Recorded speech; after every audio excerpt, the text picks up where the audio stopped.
This podcast is a part of the PodMania podcasting network. Check out podmania.co.uk to check out more of our great podcasts, features, reviews, match ratings and previews spanning the crazy and diverse world of professional wrestling.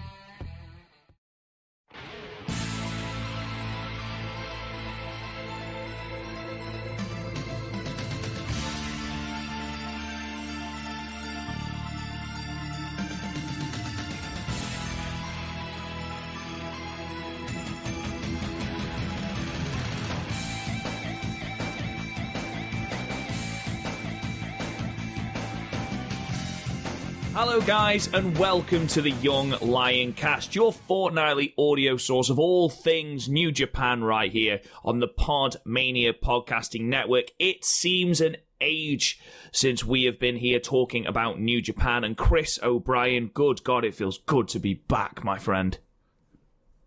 I know, it's as bad as it sounds. I sort of like this little smarky corner of PodMania with no Garth, because it sounds mean, but Garth's more sort of my fun buddy than my analytical buddy. Does that mean I'm your analytical buddy? Yeah, because when I try to analyze shit around Garth, it's normally stuff he's watched, and with the best one in the world, I watch a lot more wrestling than Garth does. I'd say it takes a lot more to thrill me nowadays, but Walter's one of my favorites, and he's basically a chop and a powerbomb. But I was just going to say, he's not the most athletic of dudes. No, and also I like Arisa, who's basically a kick and a suplex. She literally has only that. Oh mate, I'm so looking forward to you seeing the Utami match, because it's very divisive. I'll just say that now. Some people love it, some people hate it. I won't say where I stand, but it is Arisa. What do you mean you won't say where you stand? It's Arisa, of course you fucking love it, you mark.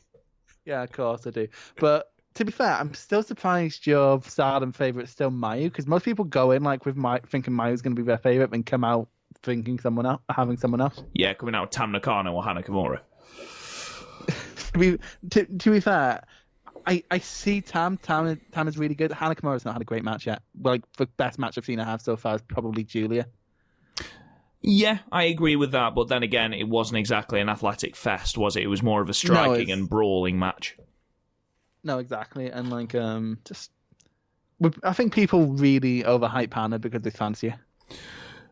Potentially, and it's a shame, because she can be a good worker. Whether she was the person to win the 5-star Grand Prix, I don't know, and I didn't watch. For this year, she's probably the most. She's sort of like a Naito in a way, where they're not the best. They're not the best worker in the world, but they can put emotion into the match. And to be fair, and for some people in Stardom need that. For example, Konami, she needs someone to pull emotion out of her. Same with Utami. But yeah. Fair enough. That was a great way to end that conversation. Well, because I thought if we kept going, we've managed to get into a Stardom tangent already. And yeah, you're gonna hate the plans I have for after we're done tonight, by the way. Intriguing. Because my plans tonight are probably watching Tokyo Joshi Pro. You're such a fucking Joshi mark. No, I haven't watched, because I took out the 3 month of DDT Universe, right, and I haven't done anything with it yet. And all of DDT's big shows are 6 hours long, and I'm not being funny. I can't be asked spending 6 hours in a promotion I know nothing about. So, and Tokyo Joshi Pro's big January 4th Korakuen show is apparently really, really good. So I want to try it. Stack it up against Stardom's latest Korakuen show. Which, to be fair, other than Master Kingdom, is probably a show of the year so far for me. Sorry, spoilers. Is this the anniversary show?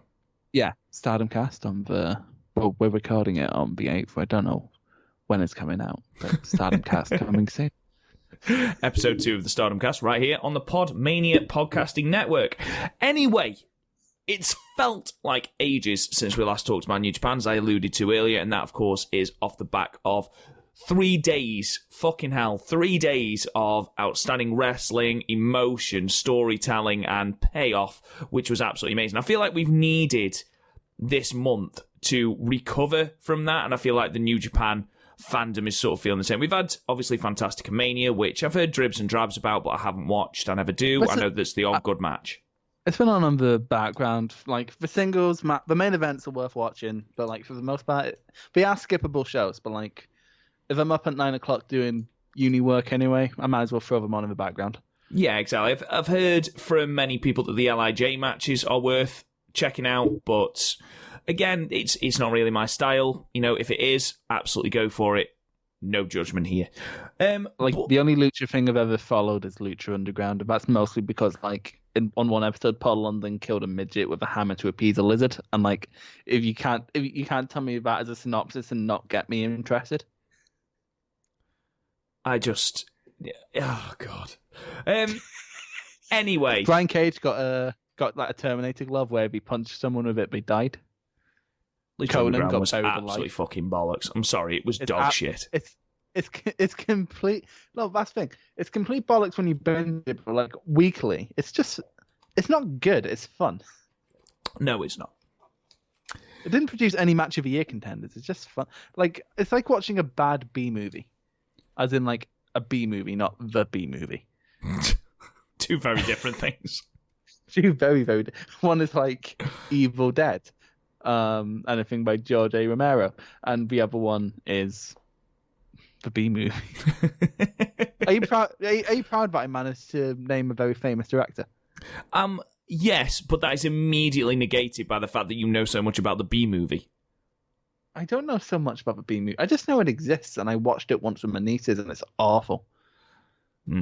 Like, there's not even ironic enjoyment to get out of it. At least in like Shark Tale, there's like Will Smith as a fish, which has some weird morbid curiosity that I didn't know I never knew I had. But like with B movie, it's just sort of like, like it's about as good as Shrek 4, and Shrek 4 was pretty shit. There's a fourth Shrek film. Yeah, Shrek Forever After. It's meant to be the last one, but Shrek 5's coming out soon. Oh, that did a great job then. Is this like the Once in a Lifetime with John Cena and The Rock? It is the John Cena Rock of movies.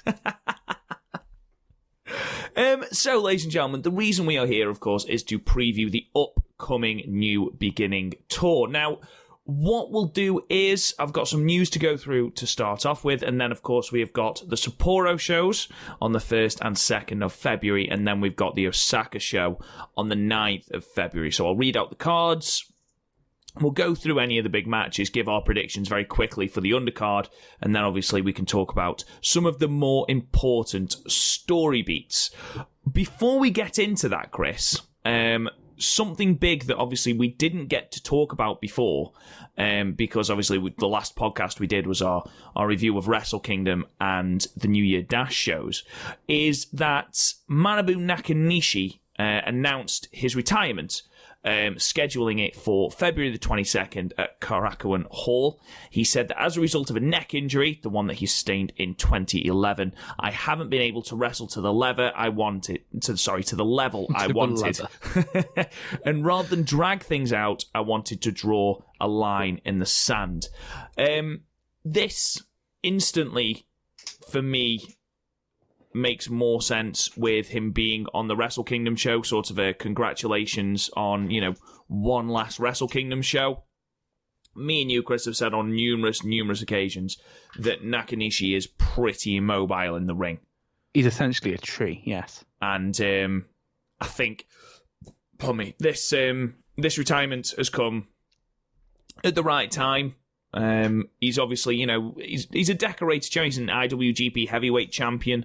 One time, he's the 3-time IWGP tag team champion, once with Yuji Nagata, once with Satoshi Kojima, and once with Takaya Omori.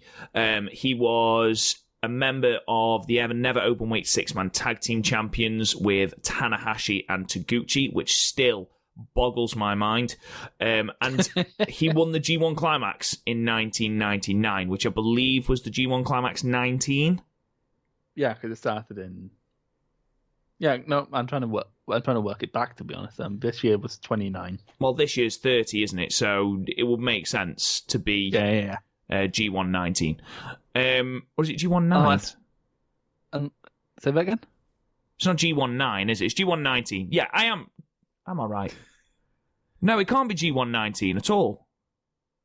Right, I'm Googling this. Hang on. Okay. Anyway, he's a one-time G1 Climax winner as well. And though his run no one really remembers, which is a real shame. He's been a stalwart of the company with them through thick and thin, and I think it's an important show to show respect for, someone who will be missed on those undercard tags. We are very quickly running out of dads to make fun of.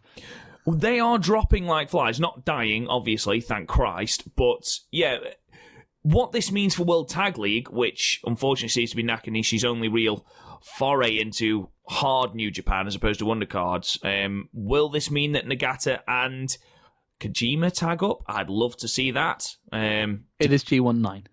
It was G19. Yeah, because if you think about it, last year was 29, the 90s were 20 years ago. Of course, that makes more sense. Maths. Well, now, actually, 1990 is 30 years ago. How does that make you feel? Well, I knew I was going to be 30 this year anyway, so to be perfectly honest, it makes no odds to me.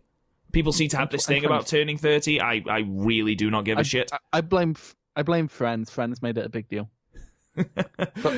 But also, I'm turning 23 in a couple of weeks. I'm like, nobody likes you when you're 23.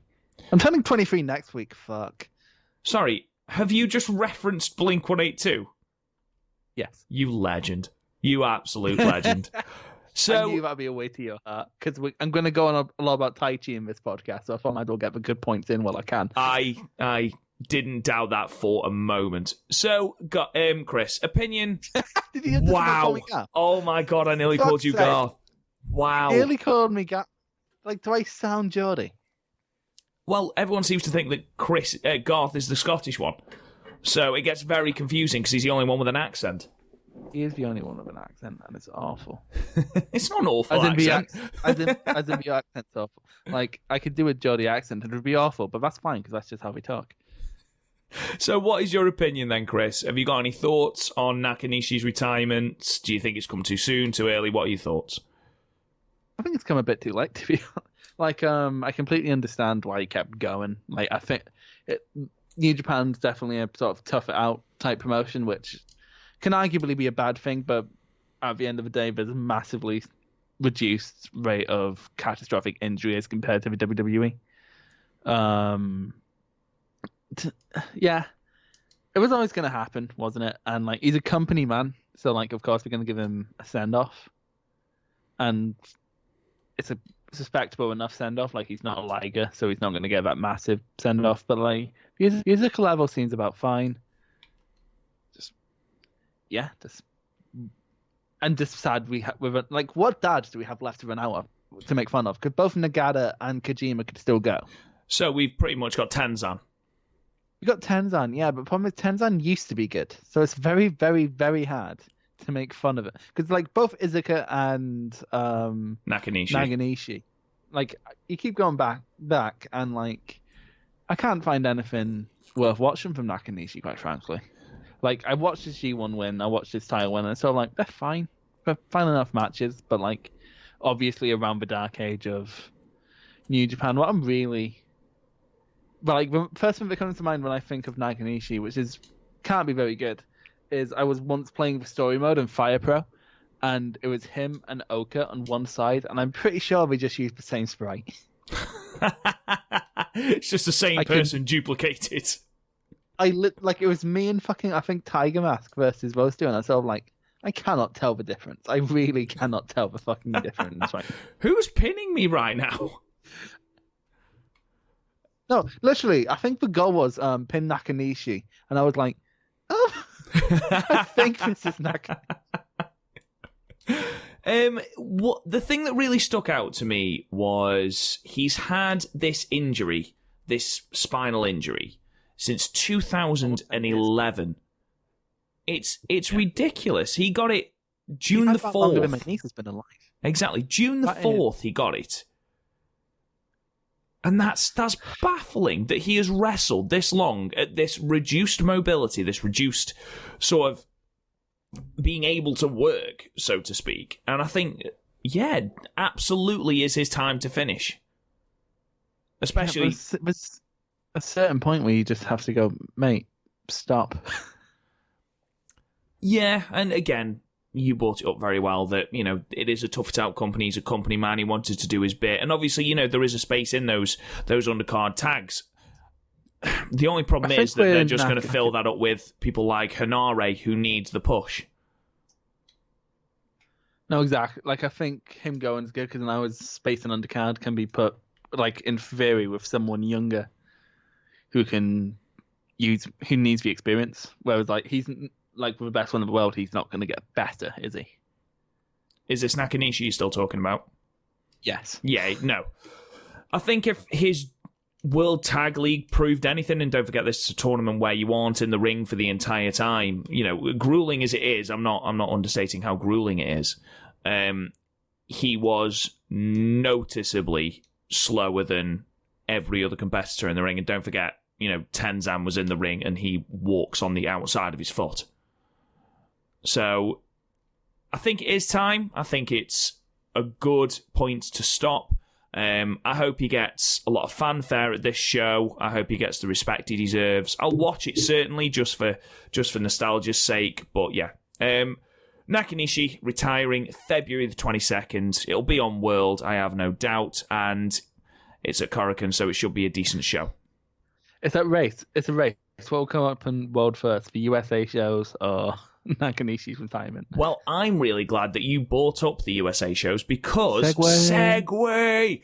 The New Beginning shows in the USA have been taking place. I haven't watched any of them whatsoever because obviously they haven't been put on World yet. But the big thing at the moment, Chris, that has come out of any of the USA shows, with 2 left as we record, is that in the New Beginning USA event in Durham, North Carolina, an unannounced appearance of Marty Scurll sorry, this is Durham. set the Twitterverse a-talking because he seems, not only does he seem to be pledging not his future to New Japan by any stretch of the imagination, but he seems to be continuing his work with New Japan, and obviously with his new role as head booker of Ring of Honor, potentially that brings more Ring of Honor talent over and will sort of smelts those relationships so they can sort of forge again. But also, he's challenged Switchblade Jay White at the upcoming Supercard of Honor event at April 4th as well. What is your opinion, Chris, on Marty Scurll? Do you want to see more of him? Are you happy that you're going to see more of him? Obviously, Best of the Super Juniors is, 4 months away, so it seems almost set in stone that if Marty Scurll is appearing at a New Japan show, he's going to be back in the Best of the Super Juniors. What else do you think? First of all, do we have to review Supercard of Honor, or can we just skip that? We're not watching Supercard of Honor. Good. So it doesn't count. No. Because last year you made me watch Honor Rising. Well, to be fair, I watched Honor Rising as well, and I regret that decision massively. Never again. I regret watching about half of G1 Supercard as well. Apart from, I don't regret the Rush and Dalton Castle match because of that rant you went on. But I'm always happy to see Marty come along. He's great. He's really good. The only thing I don't like is that it gets sort of a fucking... How do I put this? You know the people who watch New Japan for clout? We've discussed this before and it baffles both of us.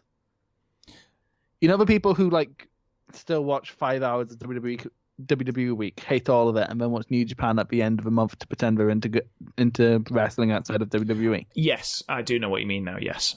But it's bringing them out going, oh, Marty Scurll back when the Bullet Club was good. And I'm sort of like, you're clearly not watching. I saw someone describe the current Bullet Club as NWO Wolfpack, and I'm sort of like, Kenny Omega's Bullet Club in the latter years can more be described as that than current Bullet Club. I have seen a couple of people reference Bullet Club in its current incarnation, actually, as not as NWO Wolfpack, but sort of not pining for the elite, but sort of, referencing the fact that was the era. And it's like, well, no, not at all. I mean, it's a good era and it brought some great matches, but that's because Kenny Omega's a great worker. I don't think it helped the Bullet Club. In fact, that entire Bullet Club Civil War storyline was a complete farce. So yeah, no one really got over from that, did they? Everyone sort of lost stock all the way through that, because for half the time it until someone turned up, until Ishimori came out with God, I couldn't figure out when Ishimori laid. No, exactly. It seemed a lot of I don't know whether it was supposed to be longer term and they just pulled the trigger too early, or if it was just going to be a snap thing and they held on too long. It seemed very, very clunky. And I'm not blaming the participants in that. I'm not blaming the elite for that at all. But this... I'll blame Cody, because fucking Cody's New Japan work's unforgivable now that I'm seeing what he's doing in AEW. Cody wasn't great in this entire situation. But and he kept putting himself in prominent positions. I know. You look at Bullet Club now and what Bullet Club were when Prince Devitt started it. They were the Gaijin heels who everyone hated that just fucked things up. They are back to doing that now. Yeah, like I was thinking about this the other day. Everyone in Bullet Club is some kind, with the exception of one, which is Yujiro, and it's very hard to like Yujiro, is some sort of outsider. So like Phantasmo, Fale, G.O.D., all that actual foreigners, and Ishimori and Kenta and Noah guys. Yeah, and I think it works. I think if you don't like Bullet Club, they're doing their job, because the whole point of the Bullet Club was that they didn't want to be like, they were a heel group. And they actively, like, it's not like WWE heels are like Corbin and Evans or whatever. Although Evans is a face now, if the Rumble was to be believed. But it's not like WWE heels where they end up just boring you. Like, when Kenta comes out, you're like, oh, fuck Kenta. Fuck Kenta. Like, that's actually in one of our text chains where I was like, oh man, that was awesome. Fuck Kenta though. And you were like, yeah man, fuck Kenta. Yeah man, fuck Kenta. Well, although we both wholeheartedly love Jay White. We do, and that's because we adore his in-ring style. But the Elite made Bullet Club cool. They were the cool heels that you liked. And I don't like that. Like, especially with the ability of hindsight, I fucking hate that. If you're going to be a heel faction, you shouldn't be a cool heel faction. No, exactly. Like, at that point, the only heel faction in New Japan was Suzuki-gun. Yeah. Yeah, I agree.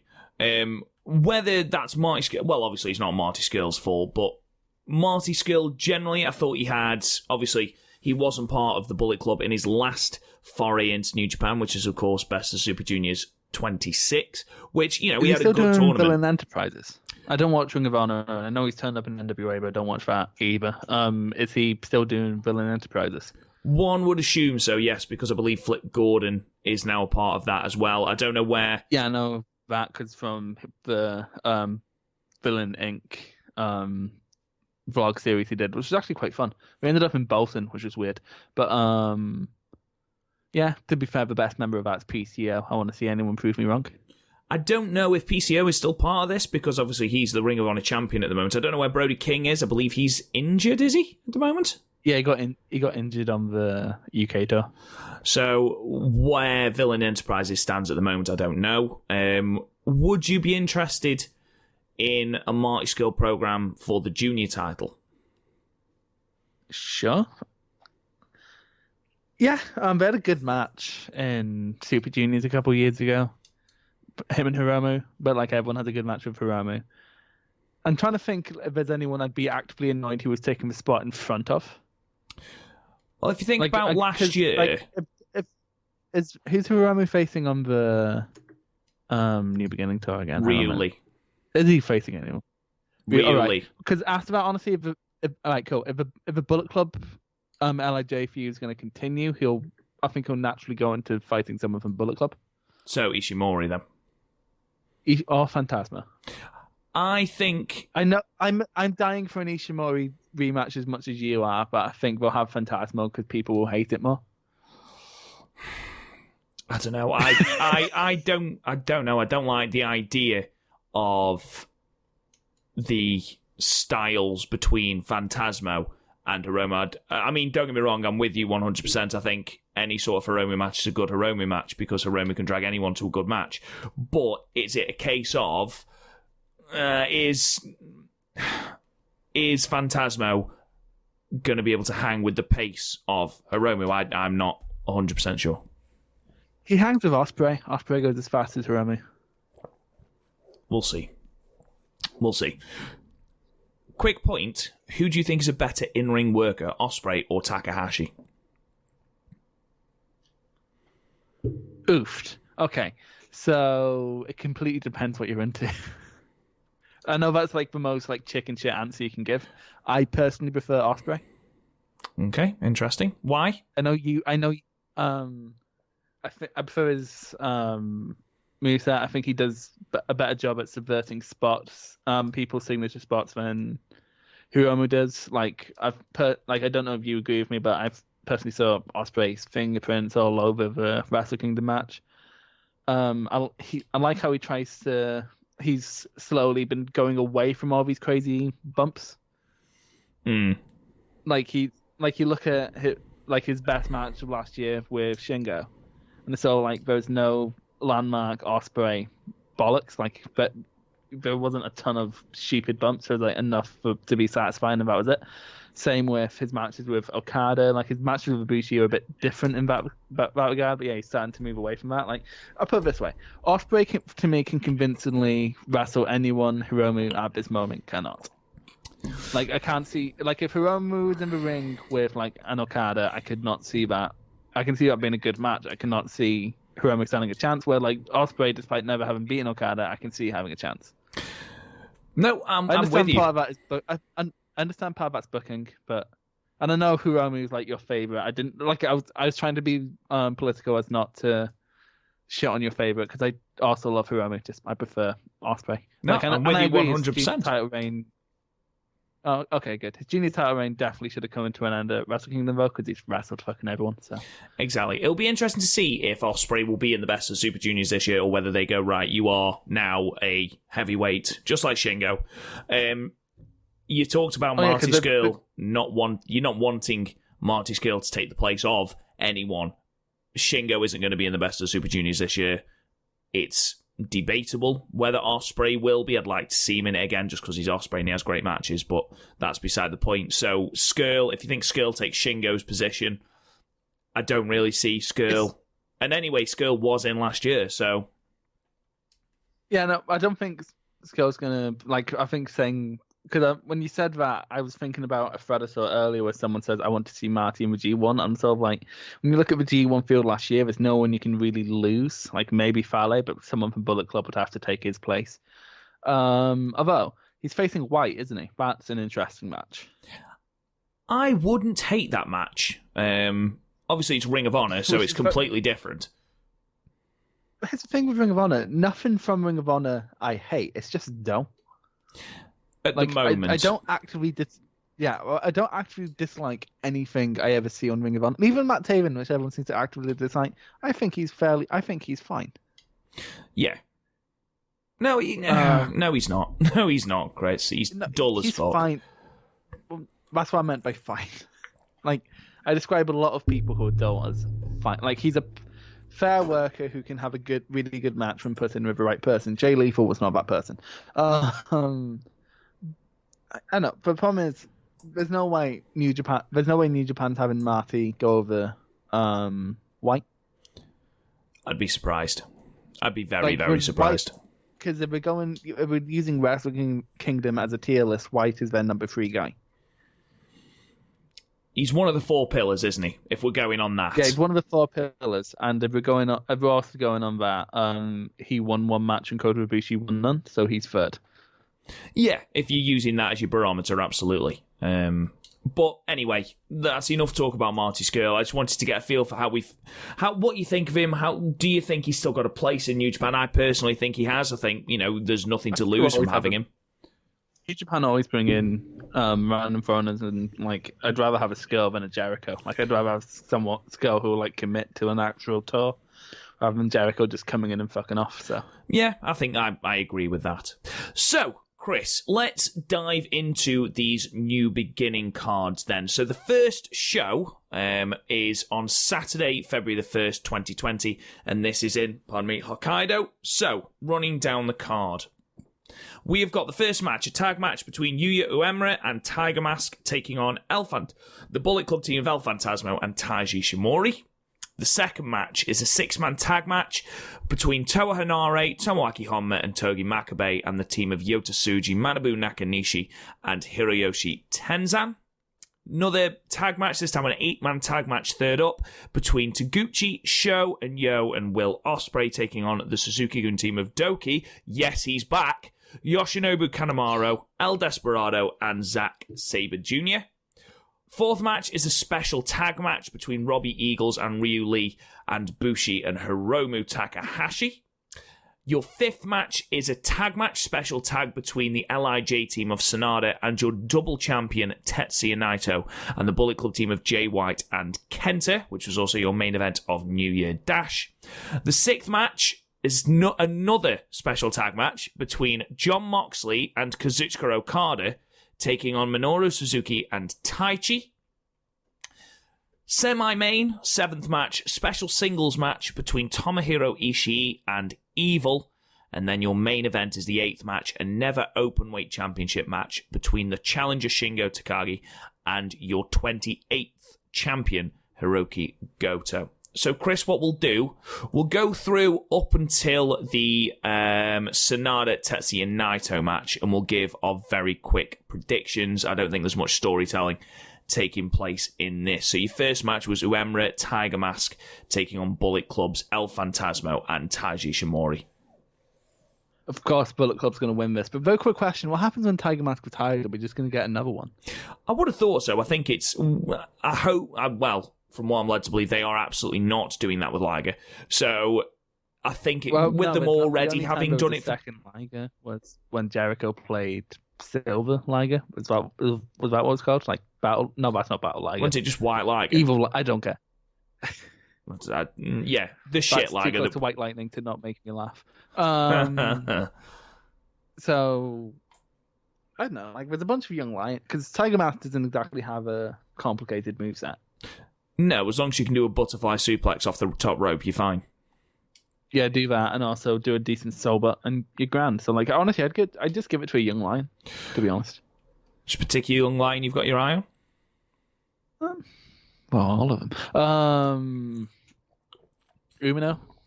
No, not Umino. Narita. Really? Would you put Narita under a mask after the best of Super Juniors tour he had? Maybe not. Kawato? It would be interesting. I'd potentially put someone who's not pegged for big things. I mean, a Suji, potentially. I know Suji's a heavyweight and a lot bigger. That's no problem. The only young lion I can think who wasn't tipped for better things was Suji, and he's too big to be a Tiger Mask. Yeah. I mean, it could be Uemura, but Uemura looks great. It's not going to be any of the LA Dojo guys, so yeah. Yeah, but if they were going to do that, they'd put Black Tiger on one of them. Yeah, I think. Actually, no, all Japan owns Black Tiger.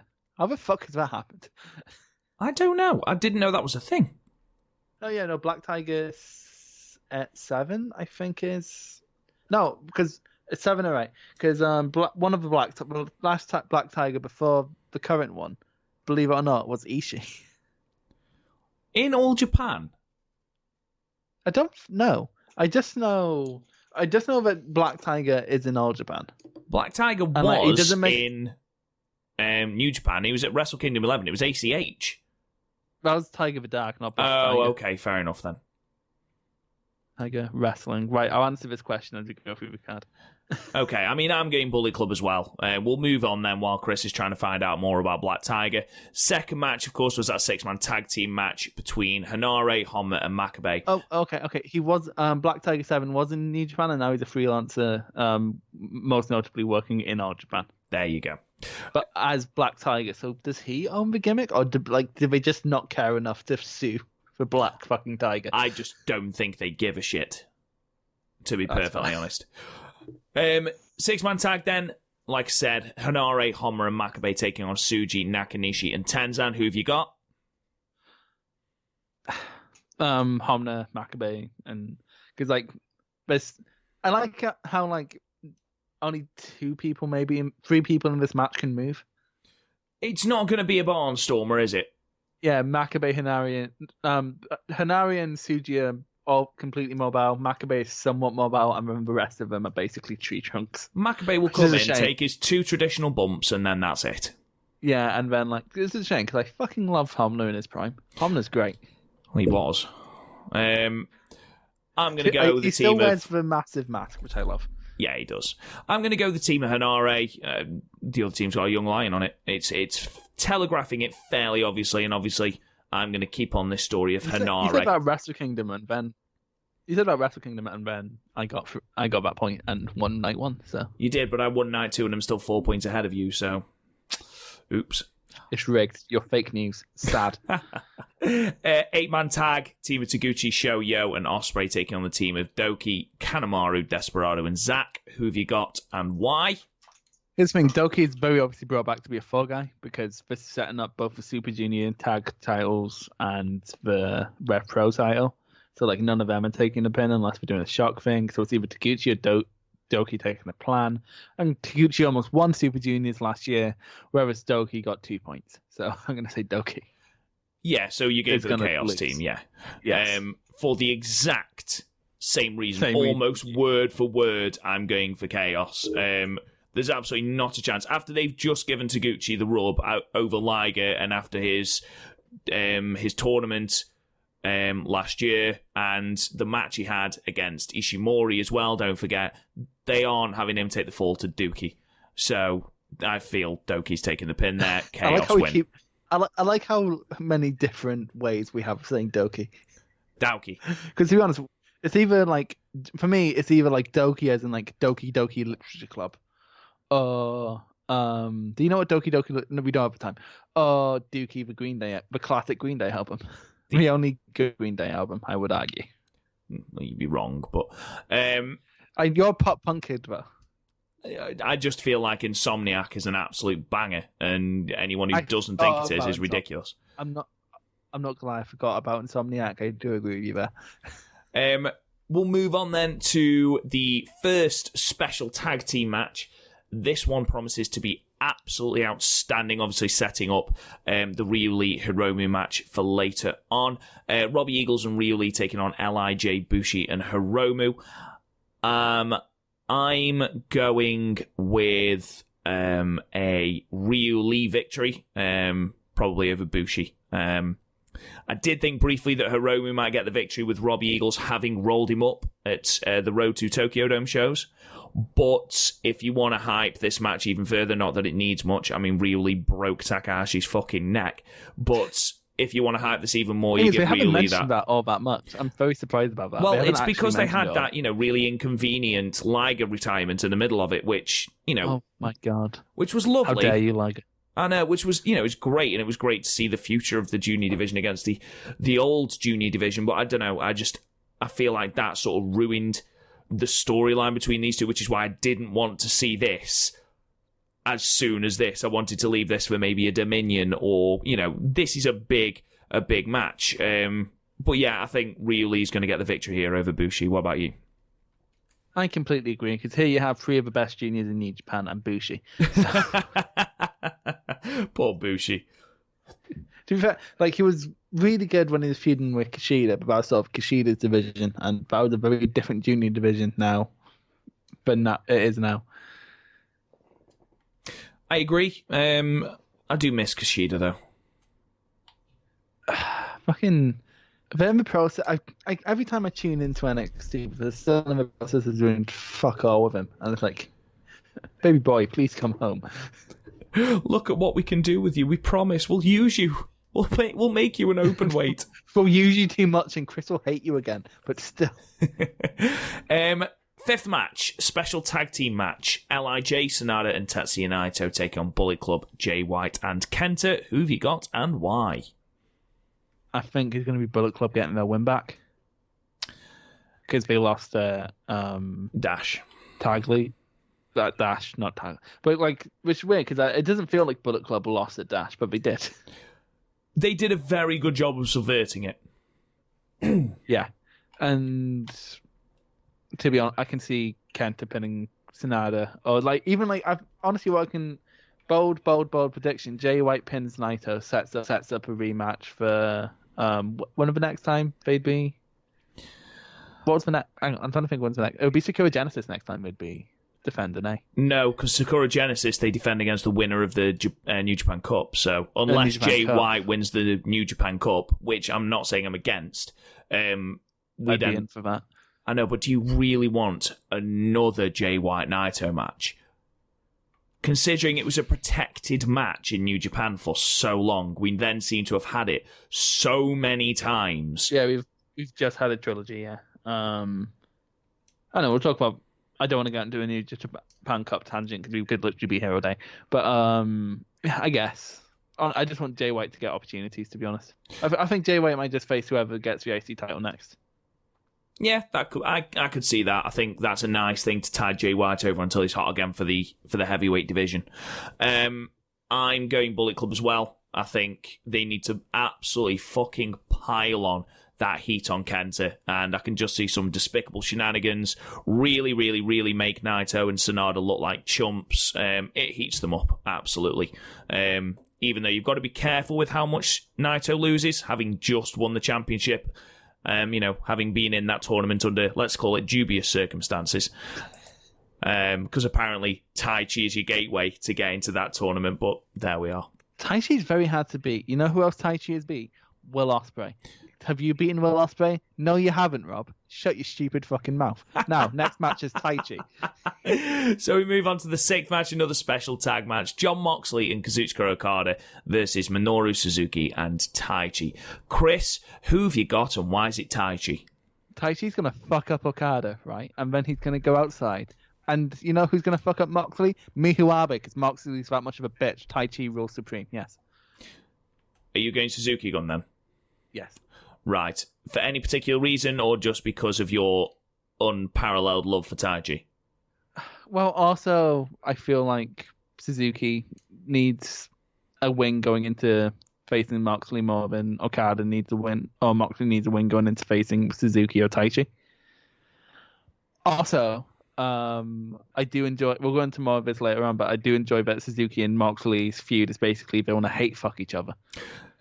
Yeah, there's a very, very grudging respect between two absolute fucking behemoths, and it's great. There's no storyline, it's just, look, I know you're a hard motherfucker. You're the reason I wanted to come to New Japan. Let's fuck things up. I love that. Absolutely love it. I'm going to disagree with you, and the only reason I'm going to disagree with you is on a technicality. I think Okada and Moxley, I think their team is going to win, but via DQ. And the reason they're going to win via DQ is because Tai Chi is going to fuck up Okada that much that there's going to be a DQ. Because Tai Chi, I don't think he's beating Okada in the singles match, and we'll talk about that later on, spoilers, but I feel like you need to make Tai Chi look as much of a badass as is humanly possible, and I think he's the person out of the three, Okada, Moxley, Suzuki, Tai Chi, at the moment, even though he had a great year last year, is still a little bit of the odd one out in this four. He's still not quite on that level. He will be, absolutely, in this year he will be, but I think he needs to be made to look like a fucking vicious dickhead. And I think the best way to do that is to absolutely fuck Okada up. And I think that will lead to a DQ. Do you agree with my booking? Do you like my booking? Or are you just like, Tai Chi, take a loss. Fuck you, Rob. Honestly, as long as Tai Chi looks strong, I'm happy. I think Tai Chi's got to look strong in this match. To make that singles match matter. In every match. Because to be fair, he had a really good G1, which flies under the radar because B Block was so fucking good this year. Oh, that B Block was great. No, but like when you look at he had a better G1 than a more consistent G1 than Jeff Cobb. Even though I think Jeff Cobb had better overall match. Like both Tai Chi and Juice Robinson have very consistent G1s, but like none of their matches, with the exception of like two, could be considered like a match of a G1. Like Juice's match with Moxley can be considered for a match of G1 just because of the heat it had, and then Tai Chi's with Ishii for the same reason. But like, it was such a good G1 this year, wasn't it? Oh, it was so Holy good. Shit. Yeah, it was so good. Moving on then to another member of the B Block, and we move on to our special singles match between Ishii and Evil. Every single time these two face off, it's great. Just two, literally, they're like two bulls just hitting each other. It's like if Tenryu split into two and then the two Tenryu clones started beating the shit out of each other. I believe last time these two faced off, it was at, I don't think it was Dominion. Was it the show before it was that? Dontaku. It was Dontaku, of course, because Ishii then had the number one contendership for the Never title and beat Taichi. That reason and that reason only, Evil's winning this. Yeah, because I don't think, honestly, like, as much as we chat on Goto's title reign, it's near the end of it where he kept winning it back after one defense. I want Goto to hold it to at least Dominion. And then I want the other person to hold it to at least the end of Tag League, etc. I want a couple long reigns for the Never belt because it's finally got its identity back. Like Ishii, Evil, Shingo, Goto, Kenta. These are all really good, similar-ish styles to have in that division, and it makes it credible again. Yeah, absolutely. So I'm completely down with Evil winning him, because like Evil and Goto, I can't remember the last time they faced. We weren't in the same G1 block, I don't think. No, they weren't. No. So like, yeah, that'll be great. Yeah, I don't think it's a match we've been overexposed to, and like I said, every time I saw them, even in the lead up to Dontaku, I really, really enjoyed their exchanges because Ishii's a very, very simple man. He just likes to hurt people. Evil, very simple man. He just wants to lariat you. That's literally all he wants to do. And then maybe an STO, maybe a Darkness Falls. Depends how he feels that day. Who knows? Yeah. Who knows? Yeah. He's just angry because his fiance's in America. Maybe. So we're both going Evil. That brings us to our final match, the main event, the Never Openweight Championship match between Goto and Shingo. Who are you going for and why? Oh, I think you know, Rob. I think you know. It's Goto. Of course it's Goto. Yes, Goto. It just makes logical booking sense going on. I think this is going to be great. Like, oh my god, how good was their Destruction match? Yes, don't get me wrong, that Destruction match was great. And I think anytime Shingo is in the ring, it's going to be great. I think with a title on the line, it adds a little bit more heat to the match that I think Destruction lacked a little bit, even though, like I said, that was still a great match. Goto is winning here because he's the champion. He's only just won the belt back. He's finally hot again after being so cold and being so boring. He's finally hot again. Such a shirt. Yeah, exactly. Having the best shirt of 2019. We are never letting that shirt go. And it's on sale. And honestly, it's $30. If it was $25, that'd be about as much as I'd pay for it. Yeah, I'd pay for it just because it's one of those shirts that's so shit it's almost infamous. We'd get to when we'd have like lad shirts for Blackpool, and then Garth might ask why he wasn't included, and it's like, well, you should be on the Young Lion then. Don't miss out on these in-jokes. Shingo, this is his division, I think, for now. I'd love to see him. I'm cool with that, to be honest. I think eventually he'll move on to the IC title scene, but especially while that's still tied up in the upper echelon, I don't think Shingo's going near that for now. I think this heavyweight, I'd love to see him maybe go for the US title, especially if my prediction comes true. I'd love to see that. If we're going to keep Bullet Club and LIJ going, maybe Jay White will win the IC title on a B show, and then Shingo wins the New Japan Cup and challenges Jay White. It would certainly be very interesting. So that is the 1st of February. The following day, on Sunday, February the 2nd, we have the second New Beginning in Sapporo show again from Hokkaido. So I will read out the matches again, Chris, and then we'll go through bit by bit giving predictions. So the first match is a singles match between Toa Hanare and Yota Tsuji. Second match is a 6-man tag match between the team Yuya Uemura, Tomoaki Honma and Togi Makabe taking on the team of Tiger Mask, Manabu Nakanishi and Hiroyoshi Tenzan. We've then got another singles match between Gabriel Kidd, who is looking fucking stacked, and El Phantasmo. Then we move on to a 6-man tag between Robbie Eagles, Tomohiro Ishii and Hiroki Goto. Chaos taking on the LIJ team of Bushi, Evil and Shingo, the current Never Openweight 6-man tag team champions. Fifth match is another special 8-man tag match, which is basically the same as the previous night, but not quite, and that's really important, between Taguchi, Sho, Yo, and John Moxley, taking on Daoki, Yoshinobu Kanemaru, El Desperado, and Minoru Suzuki. We then move on to the 6th match, a special 6-man tag team match. LIJ team of Hiromu Takahashi, Sanada, and Tetsuya Naito taking on the team of Taiji Shimori, Jay White, and Kenta. And then we move on to the 2 final matches. The semi-main event for the British Heavyweight Championship match. The challenger Will Ospreay taking on the champion Zack Sabre Jr. And then 8th match, main event, special singles match. Kazuchika Okada taking on Tai Chi. So before we move on to the main event matches, definitely the weaker of the two cards. You know what? I'm gonna say it's about on par. But top to bottom, I think this will be better. The main events of night one will be better.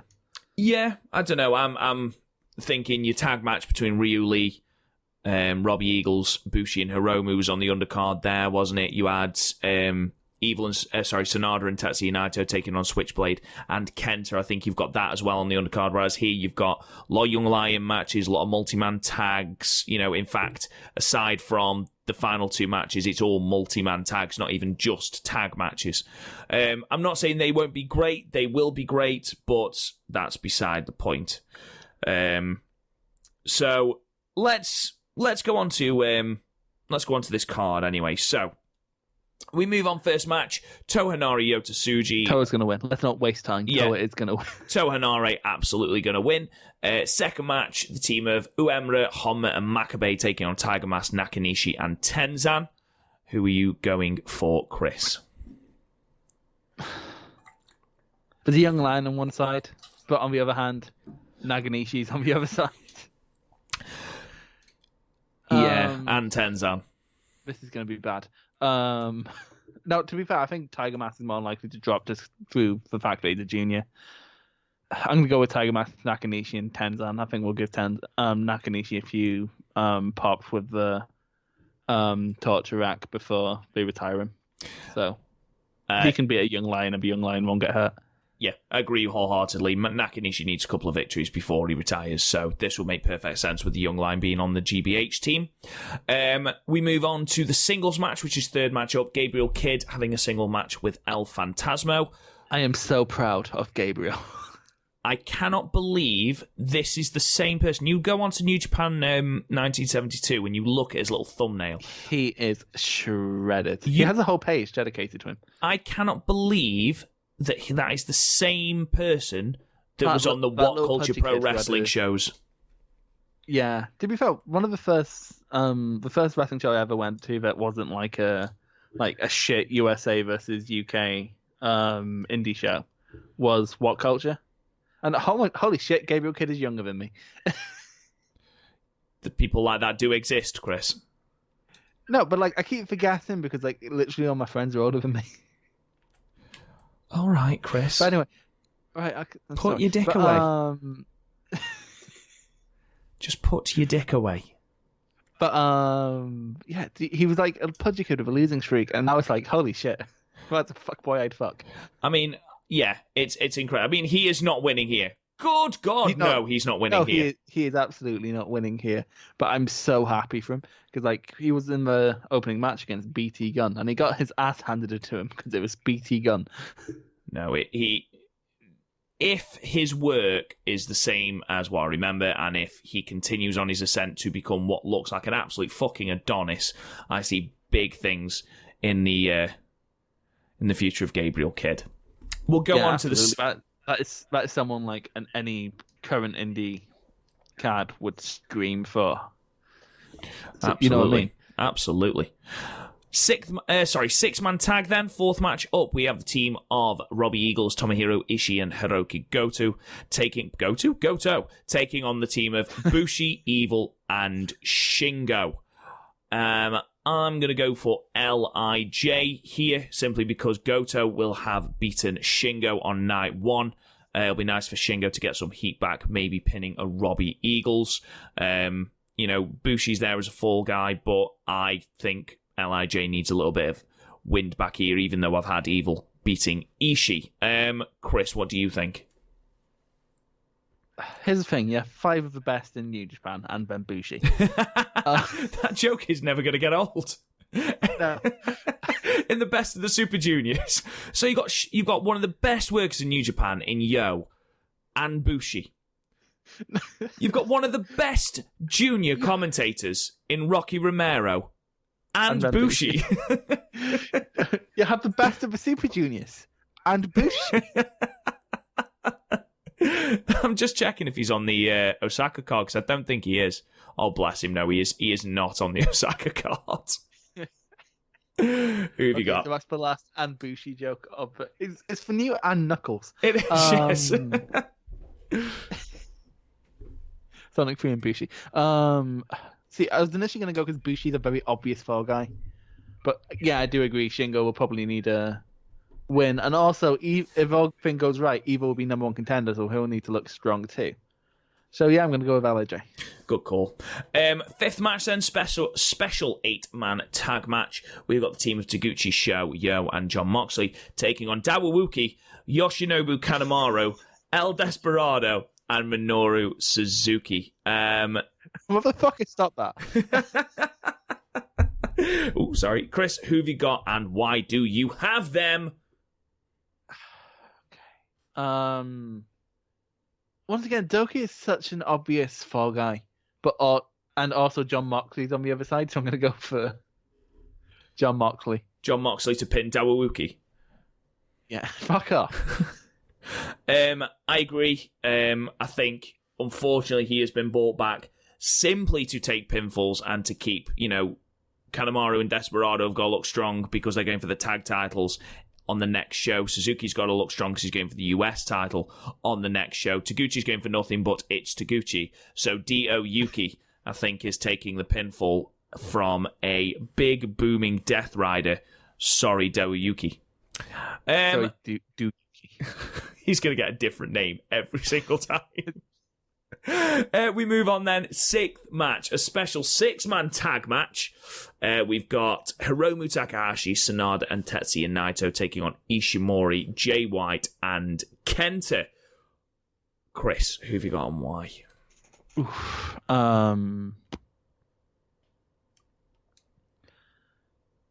Ishimori's the only person who can afford the loss.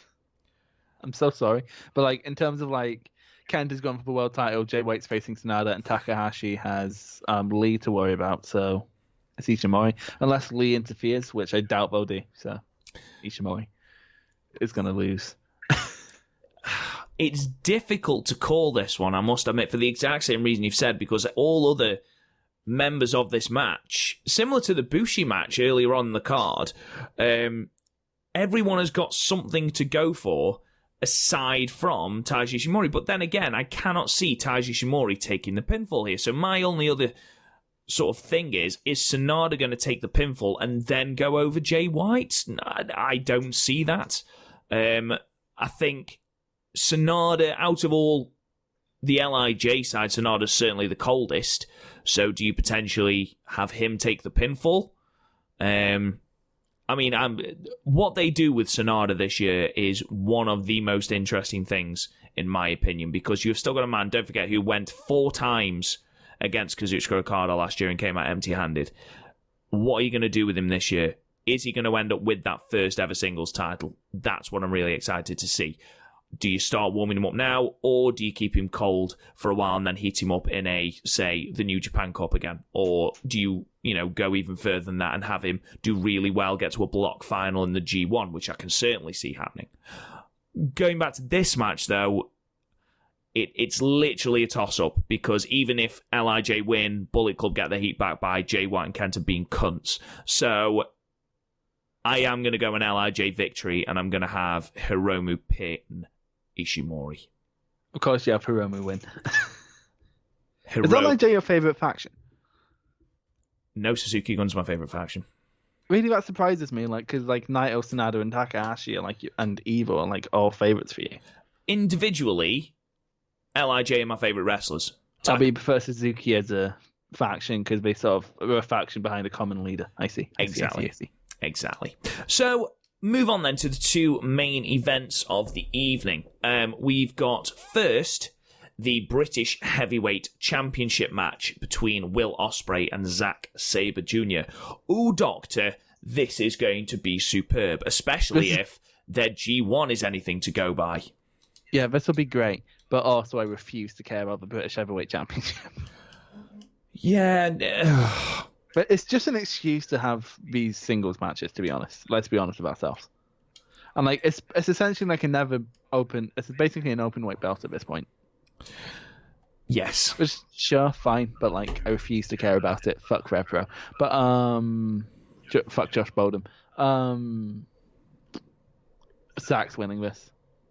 Simply because Zach still lives in the UK, so he can take more bookings.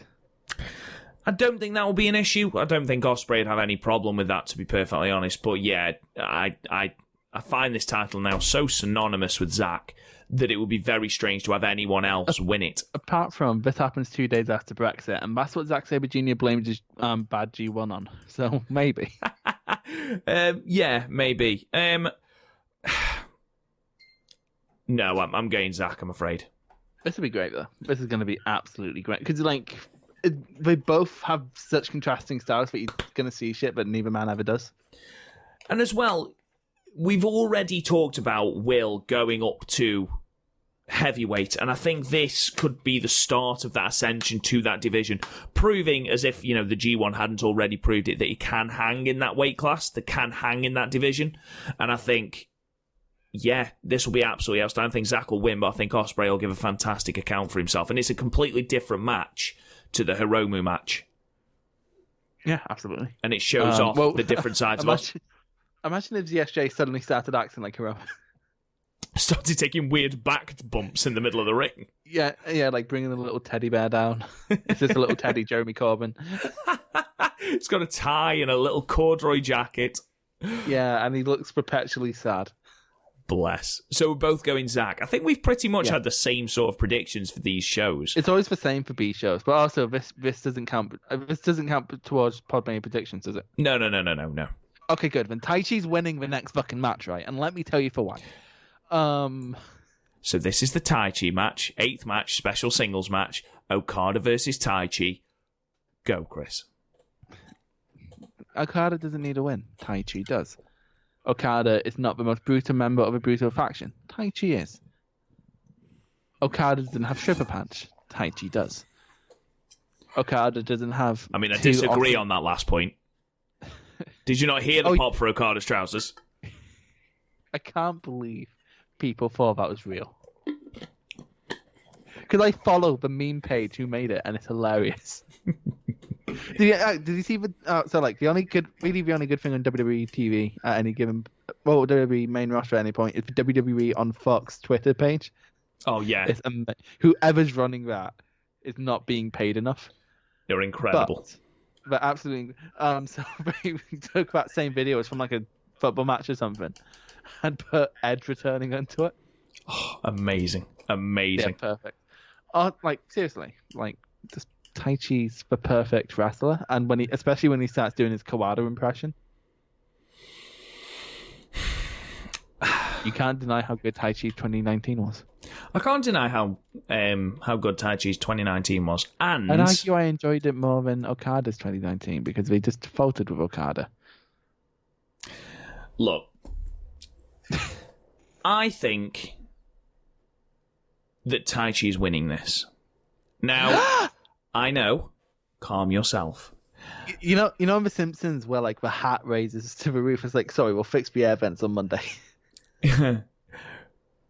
You are absolutely right in what you've said. Okada needs to be kept away from that championship now and from that scene for a long time. You know, he doesn't even need to be there until the G1, you know, because I guarantee he wins the G1 and they go on to have another match at Wrestle Kingdom 15. But that's by the by. Okada can give so much more here by letting Taichi, a person who is a perennial upper mid-carder, okay, he's not in that main event, and nor should he be yet. Note I said yet, Chris. Taichi... I'll start shooting on you, brother. Well... The last time he was given this opportunity against Naito, for whatever reason, for whoever booked it, whoever's choice it was a shit show. It was an absolute disaster and one of my worst and most disappointing matches of that year. Well, that was Izuka's fault, really. Well, Izuka was told to do what Izuka was told to do. Izuka is an absolute travesty, but that's beside the point. Taichi has the opportunity here to not do the bollocks, to just have a straight up one-on-one match with one of the greatest pro wrestlers of our generation. this could be Taichi's moment to ascend and really have that star-making performance. He's got the ability, we've seen that. He's cut the bollocks out, we've seen that. Okada has the opportunity now to do the job for Taichi to close out the New Beginning show, which is a big deal for any wrestler, and also to beat one of the main guys. In fact, not one of the main guys, the main guy in New Japan. What a way to do it. And I think he needs to be destructive as fuck to do it. It's funny. I don't think anyone will ever let Taichi have a star-making performance. He's one of those people where, like, his initial impression was so bad, people don't let themselves turn around on him. Okay. Like, I'm trying to think of an example. It's hard to think. Like, someone who started off so badly that no one would let him get better. Bea Priestley in Stardom, I think, is a good example, where people shit on her all the time because of some early botches, and those early botches were really bad, but then she got a lot better. It wasn't botching. Whereas a lot of Bea's work... Taichi, I understand it was bollocks, but that's more booking than anything. Because to be fair, some of it, in hindsight, is kind of funny. Like beating Liger in 3 minutes in Pursuit of Jacob via countout and Kanemaru. But... We'll see. I think we've got an opportunity here to do a lot of good for Taichi. Yes, we do. So we'll see. Do it, Okada. We'll see what they do. Because I'm not convinced. I like how you can see a Taichi rant come and see like, no, we'll see what happens. Shut up. We'll wait until the show, and we'll do it. So, ladies and gentlemen, just before we get into the New Beginning in Osaka show, we will be reviewing, our next podcast will actually be the reviews of the Sapporo and Osaka shows. No, they won't, sorry, just the Sapporo shows. So the Sapporo shows are this weekend, the Saturday and the Sunday, the 1st and the 2nd. So on Wednesday, we will be reviewing the Sapporo shows, and then we'll be going against, obviously, our fortnightly thing for the next couple of weeks, because the weekend after that, obviously, we will be reviewing the Osaka show. And with that, we might as well go straight into predicting this card, Chris. The New Beginning in Osaka, Sunday, February 9th, 2020, Osaka Joe Hall this time. So they've gone up in their estimations of their own ability to draw in Osaka for this show, and we're going up in the world, Jimmy. Well, what they've done is they've just fucking pumped this show, is what they've done, which is absolutely fine by me. So if we go through this show and just preview what we've got, we're opening up with Manabu Nakanishi's final match in Osaka Joe Hall with the team of Nagata, Kojima, Tenzan, and Nakanishi taking on Taguchi, Toa Hanare, and GBH, Honma, and Makabe. Second match, in its traditional second match slot, is the IWGP Heavyweight Tag Team Championship match between the 61st champions Sho and Yo Roppongi 3K in their first defense against Yoshinobu Kanemaru and El Desperado. We then move on to the third match, a special 8-man tag team match with Kota Ibushi, Hiroshi Tanahashi, David Finlay, and Juice Robinson taking on the team Bullet Club of Chase Owens, Yujiro Takahashi, and the Gorillas of Destiny. Fourth match, special tag match with the Chaos team of Will Ospreay and Kazuchika Okada taking on Suzuki-gun team of Zack Sabre Jr. and Taichi. We then move on to our main event matches, and we've got a special singles match, fifth match up between Sonata and Switchblade Jay White. Sixth match, IWGP Junior Heavyweight Championship match between the 86th champion Hiromu Takahashi in his first defense against the challenger Ryu Lee, obviously previously the Dragon Lee of CMLL. The seventh match is the semi-main event, and the match that has got me fully aroused is the IWGP United States Heavyweight Championship match between the 8th champion, Jon Moxley, in his second defense against the challenger Minoru Suzuki. And then our final match, the main event, is the 8th match, the IWGP Heavyweight and IWGP Intercontinental Double Championship match between the 70th IWGP Heavyweight and 24th IWGP Intercontinental Champion Tetsuya Naito. It is his first defense of the IWGP Heavyweight Championship and second defense for the IWGP Intercontinental Championship. And of course, he's taking on the challenger, Kenta. Chris, let's work our way through this card. So the first match... Very quickly. Go on. Did your girlfriend ever overhear you say you're fully aroused by a match and then question you after the podcast? She knows better than to question me about it. About your arousal? About my arousal, yeah. Well, she knows it's not about her, so she just gets very, very pissy about it. I don't really understand why, but there we are.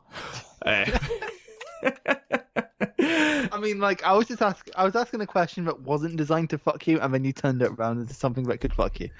Absolutely. Abso-fucking-lutely. It's what you're best at, apparently. Yeah, absolutely. Okay. Screwing myself over. Go on. Anyway. This is going to be a shit match, because Nagata, Kojima, and Hanare Taguchi, they can move, and then the other four are sort of like tree trunks. So... Well... I mean, you look on one team, you've got Nagata, Kojima, Tenzan, and Nakanishi. And then on the other team, you've got Taguchi, Hanare, and GBH. Much as I don't want to say that Hanare is the fall guy, especially as I am desperately trying to build up Hanare, I think you've got to sort of look at it and go on the teams and the respective legacies. Well, you say that, but the junior on the other team, so I think Taguchi might be a fall guy here, or Homna. I think Taguchi and Homna are more likely to fall than anyone on the other side. I think we can safely say it's going to be Nakanishi's team that go over. Yeah, well, we said that basket. We did, yeah, you're right.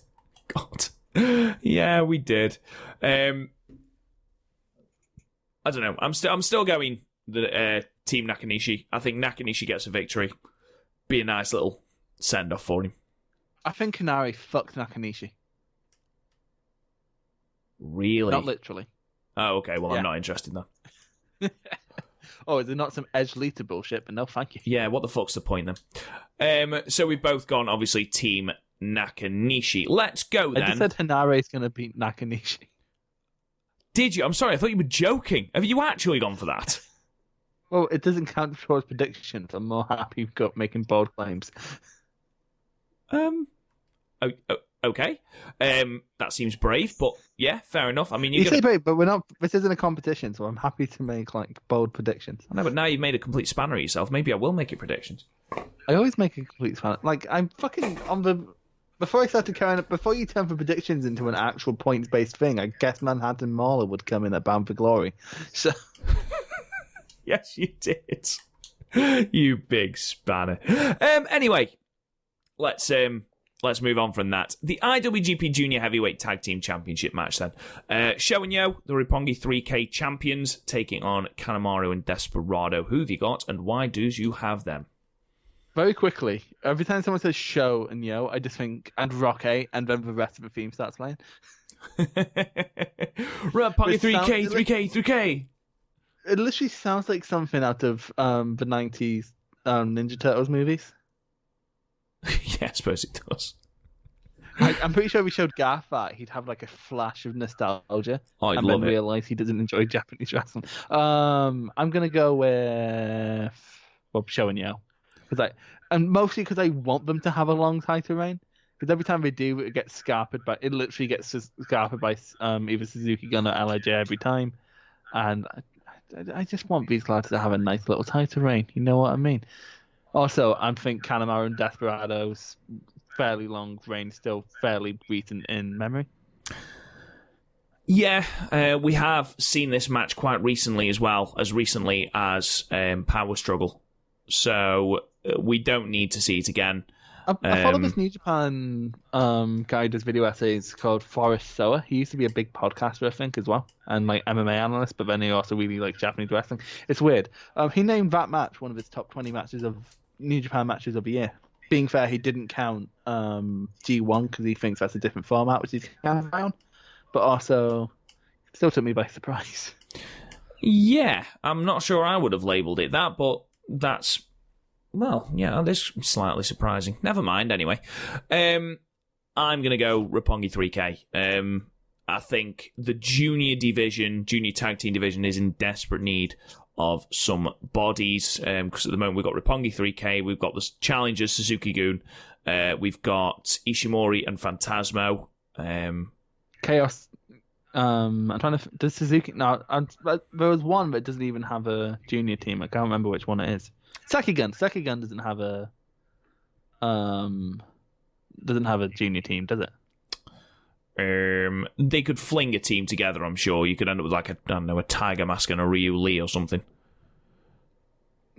Yeah, well, I wouldn't be opposed to that. To be fair. No. Obviously you've got the LIJ team of Bushi and Hiromu, but obviously Hiromu's going to be tied up in the IWGP title scene for a long time, hopefully. So spoilers for your result later in the night. I'll be honest, Chris, I don't think that is a surprise to absolutely anyone. Probably Ryu Lee. Probably Ryu Lee. I'm going for Roppongi 3K. You're going for Roppongi 3K as well? Yes. Okay, superb. We move on then to an 8-man tag team match with the two teams of Kota Ibushi and Hiroshi Tanahashi teaming up with the tag team champions Finlay and Juice Robinson, take on the Bullet Club team of Chase Owens, Takahashi, and the Gorillas of Destiny. Who do you have? This is very interesting, right? So you have some of the best, either rising stars or some of the best in their respective divisions, and then Yujiro. So,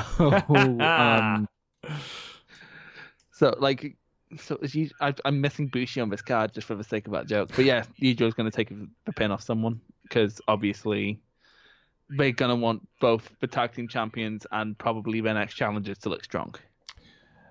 Yes, I think it would be very, very silly for them not to. Also, there's 2 fall guys on the Bullet Club side, and I don't know, do you see Tanahashi taking a pin to Chase Owens?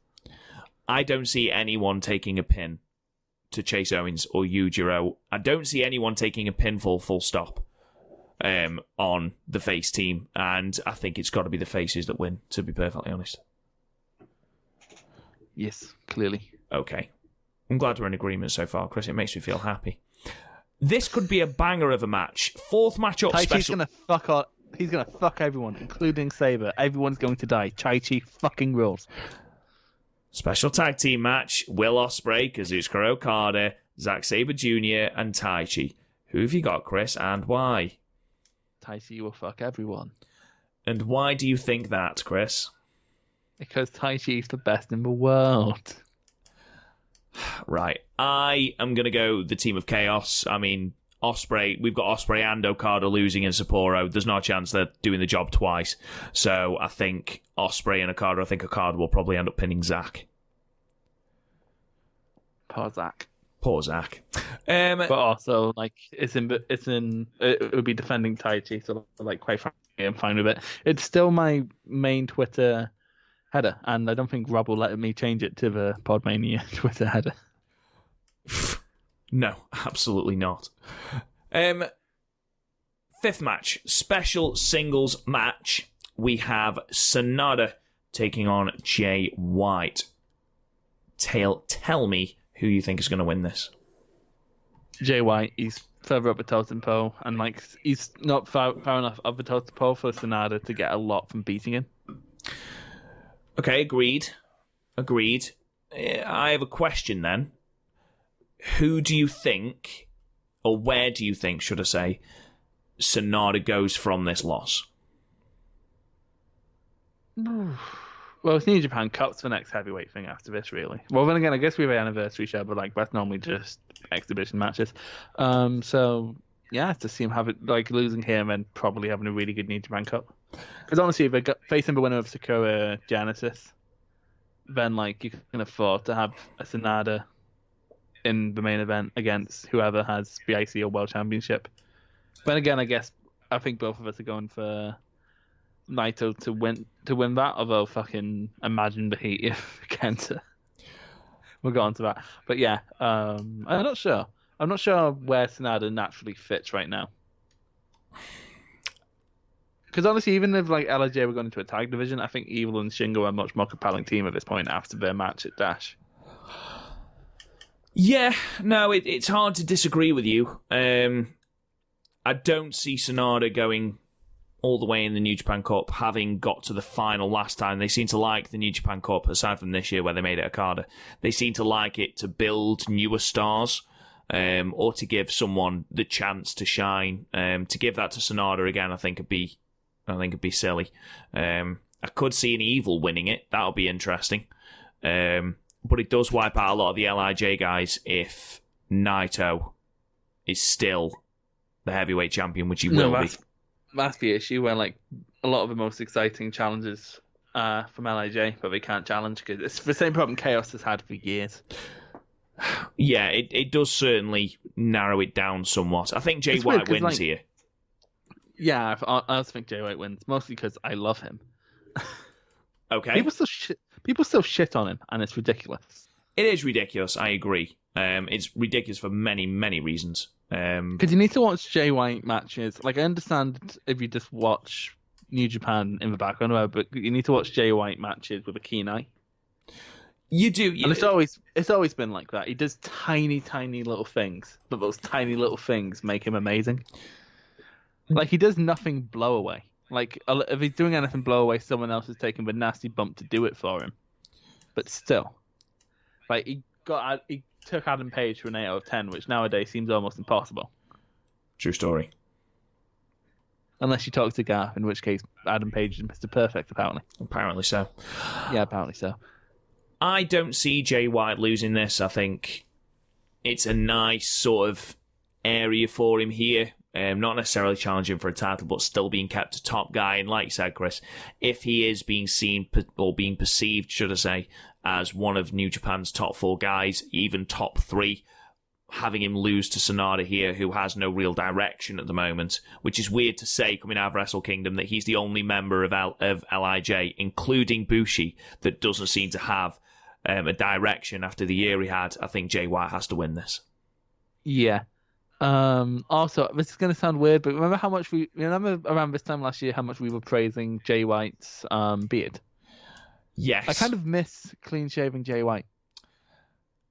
Did you take him seriously? No. But there you go. I think it's because like recently I went back and watched a fair bit of his US title run because I was like, I wonder like when Jay White, when you get that thing, it's like I wonder when like this thing I love became the thing I love. And like with Jay White, honestly, it's the Kenny Omega match was only his second big match. Yeah, fair enough. Like, honestly, Rob, if you find the time, I'd tell you to go back to watch that because actually, like, there's so many tiny little things in it. It's beautiful. Fair enough. 6th match. IWGP Junior Heavyweight Championship match. Takahashi versus Ryu Lee. This has the potential to be the match of this entire tour. I'm going to wince at every bump Ryu Lee makes Takahashi take. I am not looking forward to it on that level, but oh my god, I am so looking forward to this match, mate. These two have never had a match in New Japan. I've not seen their CMLL matches, and I know they had some in Ring of Honor too. I think we've never had a match in New Japan under 8 out of 10.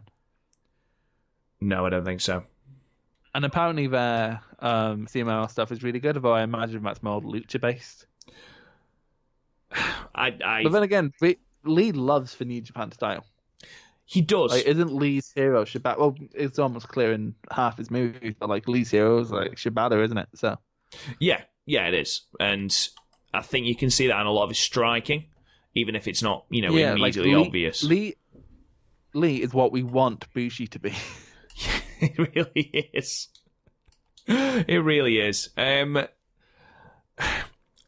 Like I said, they've got the storyline here of Ryu Lee being the one who put Takahashi on the shelf. I feel like this could have been hotter.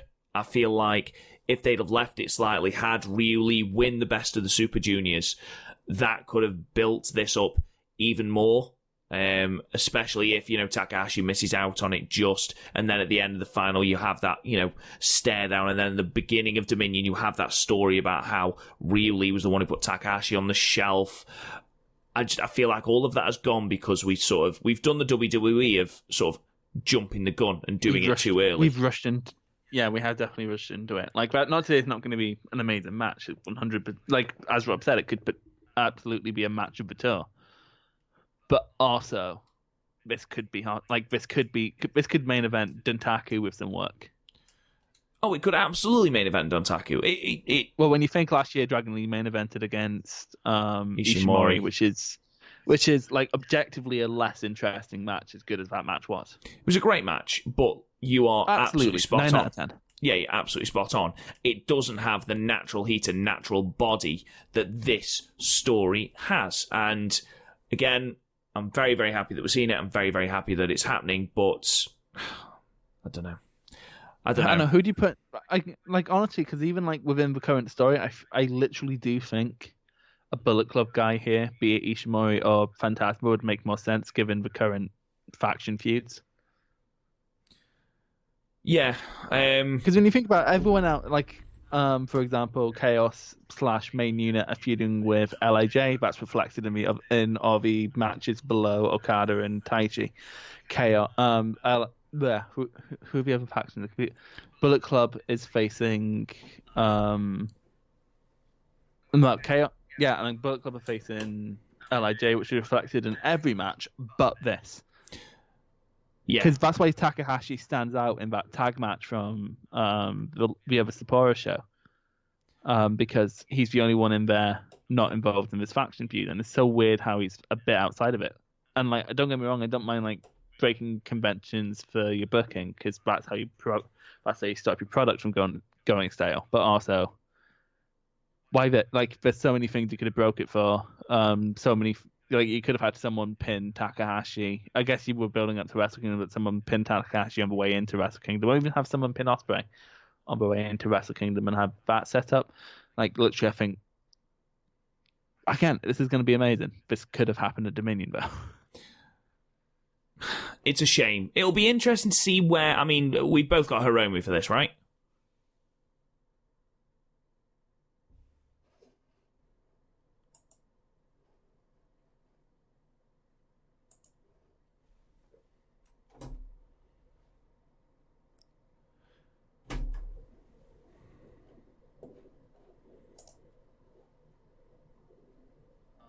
And then goes on to Super Juniors, where Takahashi wins, and then the rematch is hot for Dominion. Interesting. Because then you can have Riley turn heel and start going, you took away the Liger match from me, I've taken your title away from you. And then Takahashi can run, bitch, you took a year of my career from me. I must admit, I am surprised that they chose to bring back Ryu Lee not as a heel. I mean, it seems... I guess it's because he's been around as a face in the time that Takahashi's been gone, and he's been showing proper remorse, in kayfabe for it. And I guess also in real life, I guess it's sleeping over, but still. I don't know. I find it very strange that Ryu Lee did this to a face of New Japan. And yeah, I completely understand it was an accident and no one could possibly mean to do this. I'm not for one moment assuming that Ryu Lee did this on purpose, but... Ryu Lee isn't Josh Bowden. Yeah, well... Imagine if he was. Imagine if he took the mask off and it's like, holy shit, Josh Bowden, fuck off. Oh my god, it was all along. I just think that you don't bring someone back like that as a face. But there could be different dynamics in the story. This could be building... to something later on, and if it is, then fantastic. I look forward to it. So, we move on then to the 7th match, which is the semi-main event. It's the IWGP United States Heavyweight Championship match between the challenger, Minoru Suzuki, taking on the 8th champion in his second defense, Jon Moxley. So I'm going to go first on this one, Chris. I hope you don't mind, because I've got a little bit of booking sense behind my decision. I'm going for Minoru Suzuki to win. The reason I'm going for Minoru Suzuki to win is based on Jon Moxley is currently an AEW superstar and is going, presumably, for the AEW Championship at Revolution. Jon Moxley cannot perform under the New Japan banner in America. New Japan have just landed or just created the New Japan Pro Wrestling of America brand, which presumably is going to be spearheaded by that US Championship. To be spearheaded by a championship that cannot be defended on any of these shows seems completely pointless. So you need someone, because Jon Moxley would be a fantastic spearhead for that. He would be the leader of that campaign and he would bring bums onto seats. Who else is that? Who else can do that? Who else is as legitimate as Jon Moxley? Minoru Suzuki. Minoru Suzuki is as more popular in the West than he is in Japan. Every time Kaze ni Nare comes on, it gets an enormous reaction. He is incredibly, incredibly revered in the West. There is obviously a reason that those reports came out that Suzuki was leaving, okay? Presumably because he was completely directionless. To give him this direction of spearheading, okay, being the face of New Japan Pro Wrestling of America, okay, being the main guy, I think that is why he's stayed, and I think that's why he's going to take the championship here. Moxley, done a fantastic job, and if he's staying with New Japan, fantastic. It means we get Moxley in the G1 again, which was great. But I think Suzuki needs to win this. It makes complete booking sense. Chris?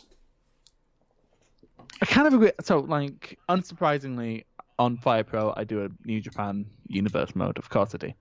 And I actually had Suzuki be US champion and just go, come on, you bunch of US idiots, try and beat me the best in Japan.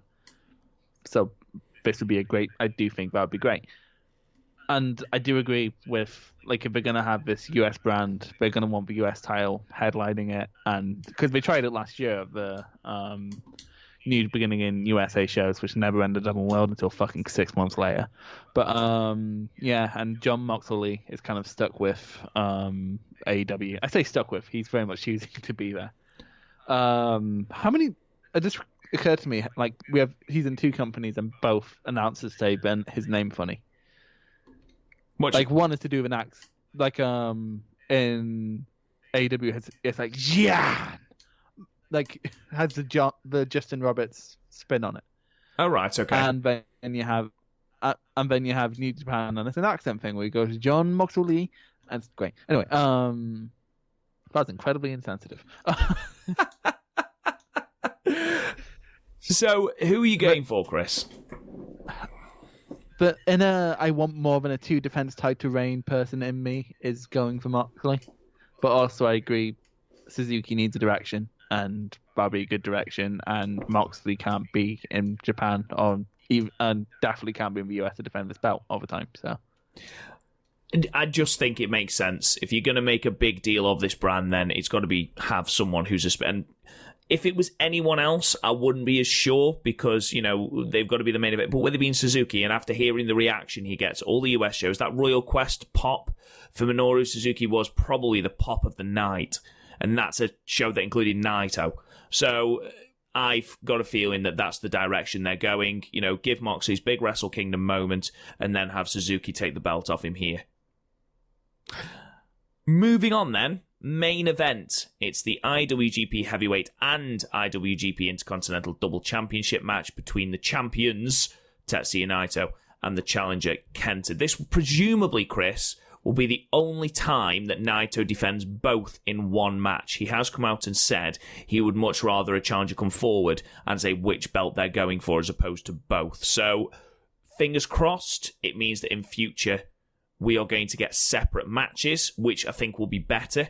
And I think the chances are he will probably drop the IC title the next time he defends it. But I think it'll be better overall. Anyway, your good self. It's going to be Naito, although I really want Kenta to win just for the heat. Can you imagine the scenes if he won?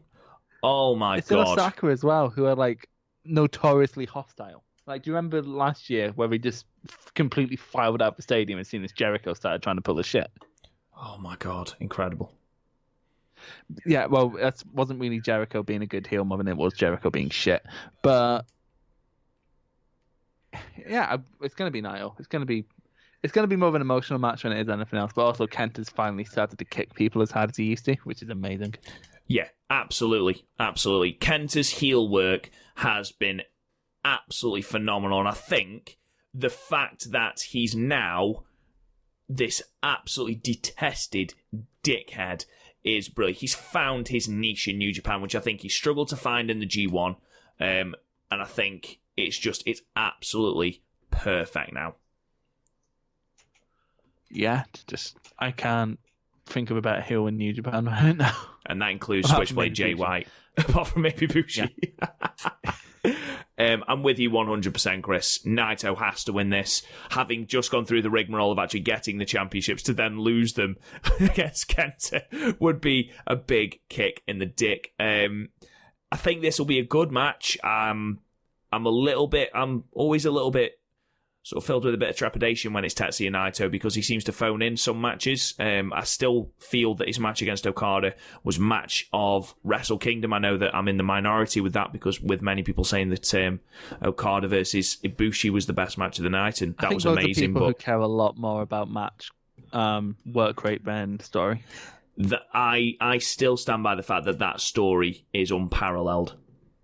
No, Naito versus Naito versus Okada's match of the year for me. So yeah, I agree. And we're agreeing a lot this podcast. This isn't really on brand for us. No, it's not. We need to argue more. I think Kenta's winning. Don't be ridiculous. Of course I fucking don't. Of course I fucking don't. We should. This is a big show. We should probably force Gav to do actual predictions with us. Nah, I don't think he'd enjoy that. He used to make us do fucking Impact shows, all right? Mate, he hasn't made us do that in ages. Yeah, not since... Rebellion. 2017. Yeah, Rebellion. To be fair, that was a decent show. It wasn't too bad. Decent show. It wasn't too bad. Yeah, no, it didn't hold a candle to Dontaku, but Dontaku had Taichi versus Jeff Cobb. What did Rebellion have? Okay, so just before you go off on another Taichi rant, those are our predictions and our preview of the 3 shows. Before we do all of our, goodbyes and all that kind of jazz, Chris, I've got a question for you, and you're going to hate me for this question, but I'm going to ask it anyway. Who, in your opinion, is the early favourite to win the New Japan Cup? Okay, so it completely depends how this show goes. I have like 3 or 4 in my head. Well, assuming for a moment that all our predictions go right and that, we've got Naito as champion going into Sakura Genesis. We haven't even touched on the fact that anniversary show, we could have Naito versus Takahashi. Oh, good grief. Who do you think, aside from everything else you've heard, we've just got Naito as champion, who is going for the championship at Sakura Genesis, who's winning that cup for you? Okay, so for me, it has to be a dark horse, because after Okada, I've been very safe at Okada winning last year, and now we're back in Sakura Genesis, which it always sells out on name value alone, because there's going to be an IWGP title match. But again, that's been with Okada, so it's going to be very interesting, actually. This is going to be a very interesting cup going in. In terms, it's not as much as I want it to be Taichi, it's not going to be. No, it isn't. I can see White winning, and I know you don't necessarily want to see that again, but that's a match that would draw. And especially if we're going to keep the Bullet Club LJ feud going, which they tend to do. They tend to keep these faction feuds going for a while. Do you really see Jay White winning that? Do you really see them going once again for Jay White versus Naito? New Japan are nothing if not repetitive, Rob. I don't know. I disagree on this, but they can bill it as a Wrestle Kingdom rematch, and in terms of who I'd book to win it. Problem is Naito feuded with a lot of the B guys last year. Maybe Ishii. Maybe if we're going to build to an Okada Naito rematch, maybe have Ishii win it and remind people that chaos exists on that stage. Because Ishii won't have anything going forward if our predictions go well. Maybe for Ospreay in there and have Ospreay win. That was going to be mine. I could not tell you because all the people I'd want to win, like Evil, Shingo, Sanada, they're LIJ. You're absolutely spot on. Yeah, that's sort of an issue that we have with Naito winning it because they're such a heavy faction that we haven't really got a lot of people, and all the other people are either tied up in programs or we've seen a billion times in the main event scene. We don't want to see them again. And if they do carry on with their whole New Japan being the New Japan Cup, being the dark horse tournament, aside from last year, which you've already stated was our safe year and one we all knew was going to happen. I think this would be the perfect opportunity to be Ospreay. To be perfectly honest, Chris, Ospreay would be cool. I think what would be cool if an LIJ member wins and then goes out of the way to challenge for the IC belt, just so they can be like, okay, if I win, at least we're keeping the belts in the faction, and I won't go for your heavyweight championship out of respect or whatever. I would have been very, very, very interested to see if Kenta hadn't have done all the stuff that he'd done and this challenge hadn't have occurred. I'd have been very, very interested to see what would have happened in the New Japan Cup then, because I think Kenta would have been perfect to win the New Japan Cup. Yeah, to be fair, I'm still super interested in what's happening in the New Japan Cup because honestly, it's really up in the air right now. Like, and you can name basically anyone who's remote, anyone from last year's G1, and I'd be like, yeah, sure, that's fine, with the exception of Fale. Yeah, with the exception of Fale, because Fale's dog shit. Yeah, no, exactly. But like anyone from like last year's G1, like all 20, because in all likelihood, all 20 are going to be in this cup. You would have thought so. It'll be interesting to see. With the exception of maybe Cobb and Moxley. It'll be interesting to see if we get the 32 field again. If we're going to do that, we're going to have to we're going to have to think more ahead of time. We're going to have to bring in more Ring of Honor talent. As like limited as some of their roster is, I'd rather have them than fucking Nakanishi. Because like in terms of the fight you need to trim from last year, definitely like the dads like Nakanishi, Tenzan, Homna who can't move. And then like honestly I'd even trim the dads like Makabe, like the only dads I'd want in there are Kojima and Nagata. And then like I don't know who would you bring in from like Ring of Honor or even like Rev Pro? Like maybe move up some juniors, because there was like 3 juniors in last year if you count Narita. Yeah. So don't forget you got the addition of Shingo this year, without a doubt. Yeah. So Jay White, who obviously so wasn't in it last year. Yeah. Champion. Yeah, but like still not enough to like make up a compelling 32-man field because like that first round, so much of it was bad. Okay, like, the only we'll say it's 16 man then. First round. So say it's 16 then for a minute. Man. We've got Kenta. Mm-hmm. We've got White. Yeah. So they'd be the Bullet Club reps. For Chaos, you'd have Ishii, Goto, Okada, and maybe Yoshihashi. Maybe. LIJ, you have. You're not putting Shingo. Ospreay in there then? Oh, fuck. Ospreay. Yeah, I need to get Ospreay as just being a junior out my mind. Like Suzuki-gun, you have Taichi. Yeah. So yeah, like thinking about it, there is more than enough for like if they bring in some decent Ring of Honor talent for a 32. 2, 3, 4, 5, 6, 7, 8. Sorry, I'm just I mean, right off the top of the bat there, without naming any of the LIJ talent and any of the sort of Tanahashi, Kota Ibushi, Juice Robinson, those people will definitely be in it. We have named 1, 2, 3, 4, 5, 6, 7, 8, half the field.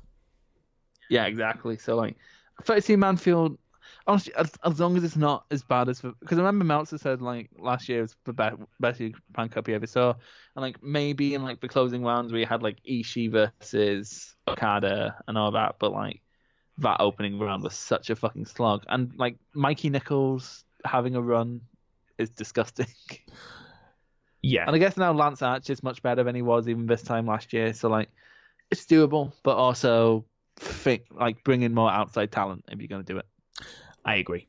It was just interesting to see where you thought the direction of New Japan was going after this show, because we're approaching another interesting time. I cannot at all predict what's going to happen after this show. And doesn't that make it exciting? No, like that's the biggest fucking problem in like the latter half of last year where Okada was holding the championship. Just all the belts had an obvious direction. Yeah. And like it was fine, but like that obvious direction wasn't overall amazing to me. So yeah. Now I don't know what's happening, and I love it. It's going to be excellent. I'm really looking forward to it. Anyway, ladies and gentlemen, that is the end of our podcast. Thank you so much for listening. We really do appreciate it. Tune in next week where we'll be reviewing the 2 New Beginning in Sapporo shows, and then the week after that where will be recording our review of the New Beginning in Osaka. In the meantime, you can check out the podcast on all podcasting platforms. Please go subscribe, give us a 5-star review on Apple Podcasts. Review us. Tell us how amazing we are. We really do need our egos stroked. No, I wasn't praised a lot as a child, so now I need every bit of attention I can get. You can check out the website at www.podmania.co.uk, where you can check out the entire archive of our podcast, and you can look at our pay-per-view pick'ems and our match ratings archive as well, all in beautiful, organised style. You are welcome. Check out the Twitter at Young Lioncast, and you can also check out the Facebook profile at Young Lioncast. You can talk to me on Twitter at Real Rob Goodwin. Chris hasn't got a Twitter handle because he refuses to use his own. He uses the podcast one, so find him at PodMania. To be fair, sometimes it does get us in trouble. / banned. Yeah, it does. It does. Just stop calling people cunts, and then it won't happen. People should stop being cunt. If you don't want to be a cunt, stop acting like a cunt. Wise words there spoken from Chris. In the meantime, guys, thank you so much for listening, and we will see you next week. Goodbye.